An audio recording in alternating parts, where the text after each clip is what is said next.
All right, so this is a suggestion via a donation. The name of the video is Why Ford and Other American Cars Don't Sell in Japan. Let's go and jump into it, guys. When it comes to cars, Americans seem to love the Japanese, but the Japanese don't seem to love Americans back. Right. Japanese brands sell remarkably well in the United States. Several of the best-selling automakers in America are from Japan, and their products seem to dominate entire segments in sales and critical acclaim. Japanese automakers sell so many cars in the US that they actually employ vast numbers of American workers in factories around the country. Japanese automakers actually build a third of all the vehicles made in the US. But the Japanese don't seem to be interested in America's SUVs, pickup trucks, muscle cars, or just about any vehicle made by Detroit. Ford left Japan entirely in 2017. General Motors keeps a presence there, but it is tiny. The largest U.S. automaker sold only 700 cars in Japan in 2018. Oh, wow. And people are divided as to why and what, if anything, should be done about it. I'm going to be honest, guys, just based off the intro here. I think it should be pretty obvious, guys. They are not us, guys. I mean, we like big, loud, wide, excessive things. Like, they are completely fine with their key cars doing like 50 horsepower, but yet they're doing 40 miles to the gallon with a 10-gallon gas tank, right? And if you get a key truck, that's even better. The same MPG, but it adds a 6.7 foot truck bed, like literally the same size, full size truck bed that's on a F-150, but yet they're getting 50 miles to the gallon. They seem to be much more like interested in that type of thing than we are. We're wasteful, guys. Like my Wrangler gets 11 miles to the gallon, guys, but it's on 42-inch tires. Get what I'm saying here, guys? Like, they don't care about none of our excessive nonsense, bro. They don't need 1,000 horsepower to ride through Tokyo, guys. President Donald Trump has criticized the imbalance, but so have U.S. automotive trade associations, who blame Japanese protectionism. While there are no Japanese tariffs on U.S. imports, a number of critics say there are all kinds of technical barriers that make it harder for U.S. companies to sell in Japan. Here in the United States, when we set regulations for fuel economy or safety or communication standards or whatever, all of the automakers that sell and produce in the United States are party to that conversation. In Japan, it's a much more closed process for regulatory compliance. These are the rules and you will meet the rules. Japanese producers have input into that, and suppliers, but it's pretty closed to any external companies that would be doing business there. Okay. But some industry experts say that really isn't the problem. Instead, the reasons U.S. cars are so rare in Japan, which is the world's third largest car market, have more to do with Japanese consumer tastes, the abiding, if outdated, stereotypes the Japanese have about the quality of American cars. Oh, yeah, I forgot about this one here, guys.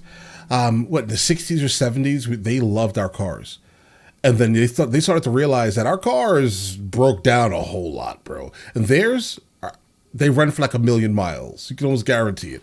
I'm telling you, as long as you keep up with the maintenance on a lot of these Japanese cars, they're going to run over the odometer, guys. Absolutely, they're going to start over from the beginning, right? American cars, no chance. And the very different way customers shop for vehicles in Japan. For them. It is first important to note that Japanese brands all but completely dominate local roads. More than 95% of all cars sold in the country are Japanese. Imports make up the balance, and most of those are higher-end European luxury vehicles and sports cars. This is partly because the Japanese have pretty specific needs. For one thing, space is incredibly tight. Wildly popular in Japan are the so-called K cars, which are... Okay, I've been calling them key cars forever. K cars. Tiny vehicles preferred by drivers who have to thread their way through narrow streets in crowded cities. That minicar is a very unique category in Japan. Reason why, Japan road and the parking lot is very narrow and then small. Consumers, they would like to utilize those kinds of minicars. K cars alone make up 40% of the Japanese market, and U.S. automakers don't make them. No. Americans, on the other hand, tend to excel in making big vehicles, particularly pickup trucks and large sport utilities. In recent years, American automakers have scaled back or even entirely killed off their own lines of compact vehicles, which are often still bigger than their Japanese counterparts. In fact, many of the Japanese vehicles sold in America, from sedans such as the Toyota Camry all the way up to the pickups, are not even particularly popular in Japan. All three Detroit automakers have less than 1% market share. One of the best sellers, Jeep, sells about 10,000 vehicles in Japan a year. Respect. See? Listen, Japan even knows Jeeps are the only thing that matters, guys. All right? That's it. They know. Respect. Okay. The Japanese car buying experience would also likely shock many Americans, who often view a trip to the dealership as one of life's necessary evils. Yeah, like in Japan, they like buy with apps, and every single vehicle is like kind of like built to them specifically. Like in America, we'll go to the car dealership and just be like, I want this car, drive home with it. They're not like that there, guys. They're going to be like, listen, okay, cool, I like this car, but I want this way, this way, this way. It's like a menu, bro. We have that here, but we just don't utilize it. We just buy the car on the lot. Japanese business culture is built around service and hospitality, and auto dealerships are no exception. Japanese dealerships offer customers nearly white glove service, and the way buyers choose cars is entirely different from the traditional buying experience in the US. Whereas American shoppers will often choose a car from what is available on a dealer lot, Japanese buyers can often custom build a car out of a catalog and then have it made for them in a matter of weeks. Japan consumer is completely different. They would like to choose their own car, unique car. So this exterior color, this interior color, this navigation, so they can choose a lot of the specification. A strong local supply chain and local factories allow Japanese automakers to do this. Furthermore, quality of service is often quite high. Dealerships frequently have amenities such as cafes and complimentary car washes. They will also follow up with customers, sometimes even years after a purchase. Foreign automakers overall have had difficulty adapting to this way of selling. Moreover, the Japanese have long-standing perceptions of American cars as inefficient and unreliable. This somewhat outdated view originates in the decades from the 1960s through the 1980s, when Japanese brands were ascending and American automakers were plagued with criticism and scandal. They were buying up our cars, guys. Absolutely. They were buying them up. Like that's what they saw in like all the movies and TV shows that were coming out of America. So of course they wanted our vehicles, right? And then they got them, and listen, and there you go. Such as the Chevrolet Vega, the AMC Gremlin, the Ford Pinto, and the Chevrolet Corvair. So Japan had a lot of the US car. At that moment, US vehicle is very big and then not so good quality, not so good to fuel economy. Every Japan consumer remember those kind of the US vehicles at that point. And though American manufacturers have made far more fuel-efficient engines in recent years, the US has historically made some gas guzzlers when compared with cars made elsewhere.